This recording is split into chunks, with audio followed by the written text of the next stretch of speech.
Another week, another great big old tight end you have to worry about. Talk about Bucky Hodges and what he does in their offense and maybe how it is similar to what you've seen. Well, we look at him as a receiver. Yeah. He's never in the box, so I say never. He occasionally will get there as a in kind of a high tight end position. It's really a tackle, call it tackle over. Runs a little boot play from there, but other than that, he's outside. He's a big old wide receiver, very talented, got great ball skills. He can do a lot, causes a lot of mismatch issues. So. How do you emulate 6'8"? Yeah, you can't. You can't. So. When you go to the other matchups in that offense, look at Rodgers. He brings to the table coming out of H-Max. Love him. He's a great football player. Really like him a lot. Got a lot of respect for him, how he plays the game. Can do a lot. A really good instinctual runner. Got great quickness and explosiveness. Tough guy. Great hands. I really like him. He's one of my favorite football players I've watched all season. And he's just got an it factor, and you can tell his team really. He got a big personality that plays very loud. What do you tell your guys in defending it? You got to wrap that dude up. You got to hit him early. He's very good in space, excellent receiver, and empty. Let me tell you exactly what we see. But I know how people I'm gonna cover him. You get empty. You got 5 wides out there. Who am I gonna go? I'm gonna go cover 45, and then you better be careful what you wish for because the guy can play. He's very sudden. Good elusiveness and strength, and again, good hands, can really accelerate. They are a power spread team. There are a lot of triple option tendencies in there. Oh, sure. Yep. And they go really fast. Ground and pound mentality with really good skill on the outside. To attack you. They're very creative and doing things different ways. They're not just, they're going to be in, 2-back, split back, inside zone. I mean, they do a lot. And somebody this year's season schedule, what do you think? Their team? Their scheme. Probably a little bit like Auburn, maybe, with a little bit, there are a lot more RPOs and a little bit more diversity, but Auburn's pretty diverse in their package and in their presentation. Every quarterback a little bit more Cam Newton body type than Yeah, I mean, this is a lot of designed quarterback run game. Auburn had that when they went to different quarterbacks, but I think in a perfect world they'd like to do it all with one guy. And we know Sean White, what he can do and what he can't do. But, yeah, this guy's the biggest physical presence that we've seen. They really didn't use Jacoby Brissett this way at NC State a year ago, but that kind of a size and power, tough to bring down, and he's got a big arm. It's amazing what they've been able to do in such a short amount of time in their first year offensively. They do a lot. They're very diverse in what they do, and to get everybody to play at the level they've been able to play at, it's pretty, pretty amazing. Coach, your Royals Award finalist for the second straight year. Last year, you actually beat the winner, Lincoln Riley, in the Orange Bowl. How much would it mean for you to win that award? I'm, very honored and humbled and all those adjectives. I really am. But nobody has more understanding or respect for how that happens. Somebody has to represent, our staff and our players, and that's ultimately what it is. It's a credit to our staff and our players. I'm nothing, absolutely nothing without them, and it's always a collaborative effort. And thankful for our players and thankful for our staff that we're good enough to be recognized. But that's all I am as a representative, and I'd rather be out recruiting, and that's no disrespect. I'm again going to be gladly going to represent us, but I really don't put a whole lot of time into once you get recognized, your staff is recognized, in the top 5, both sides of the ball, all the hundreds of staffs that are out there in America. It's a great honor. Coach, what's Bud Foster meant to the defensive coordinator position? Oh man, he's and I know other guys that have been doing this a lot longer than me might have other names, but he's the Dick LeBeau of college football to me. I mean, he's awesome. He's he's had this level of consistency that's unparalleled, and he stands for what's right, and toughness and discipline and effort and aggressive. He stands for what you want to be about on defense, and he's a great guy, super humble. Went to Broyles ceremony where he won it. We were there together, and that was my first time getting a chance to meet him. And what a neat guy. And you hope to have half the kind of success that he's had in college football, but and love his loyalty. What he stands for, and loyalty. He's had probably a gazillion opportunities to leave and to chase money or titles or whatever, and he's chosen to stay the course, and just have a lot of admiration and respect for him. I know it's about you guys versus the other offense, but do you get a little jazzed up when you go against, on the other sideline is a guy like my comments to our guys is that we're gonna have to play our butts off on defense because I know our offense is gonna have to play their butts off on offense. Nothing's gonna come easy. This ain't last week. This is just give you a quick little history about this team that we're fixing to play, and from special teams to the other side of the ball. I think it's important that they recognize that those little details matter. Winning the line of scrimmage, being physical, creating turnovers, winning third down, all those things, it matters more now than ever. This is a complete football team we're getting ready to play, and a team that'll be ready, well prepared, tough, excited. Will get their best shot. They're feeling good about themselves and where they're at, and so it's going to be a great challenge. But yeah, I think I don't really us against their defense. I don't spend any time thinking about that. I do respect them and their ability to play great defense and recognize how that impacts us on our side of the ball. That being said, somebody asked about our defense or the Broyles thing and all that.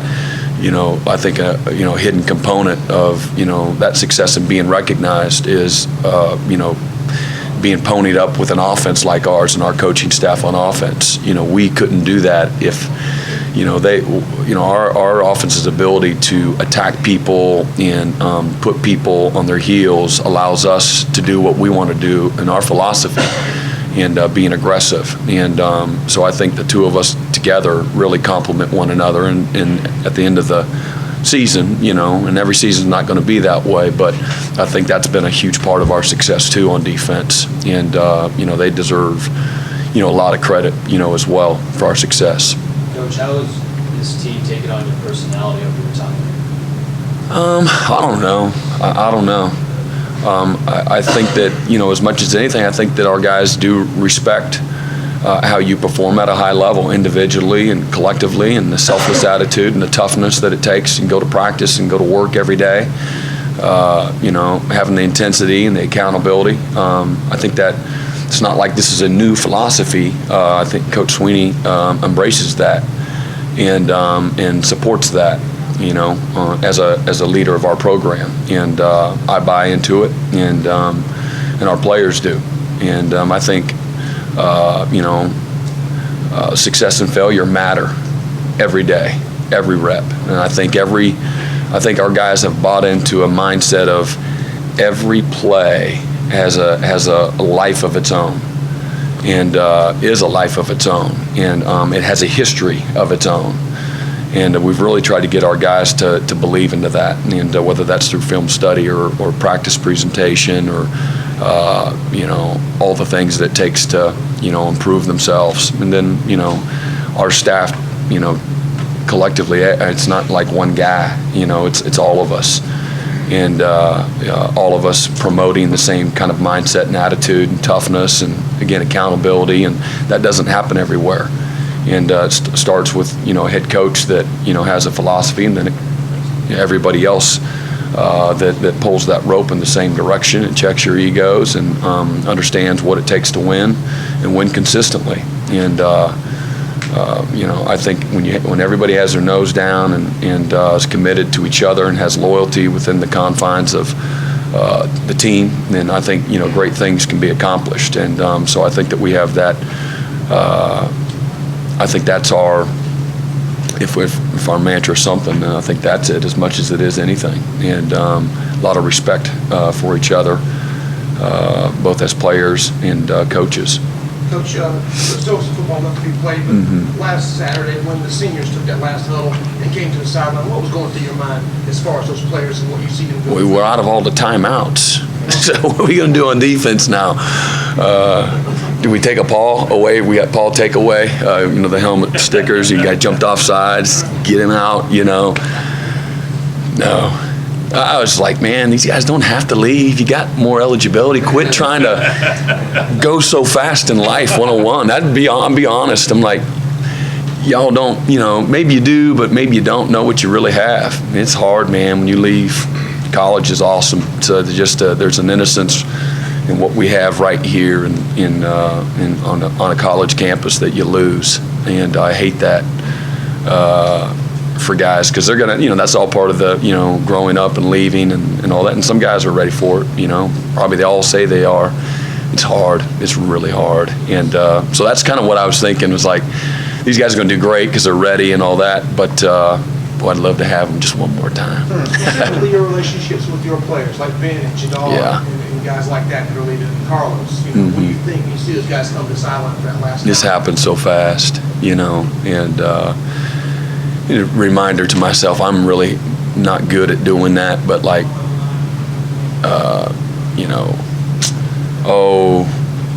singing a bunch of praise to them, or,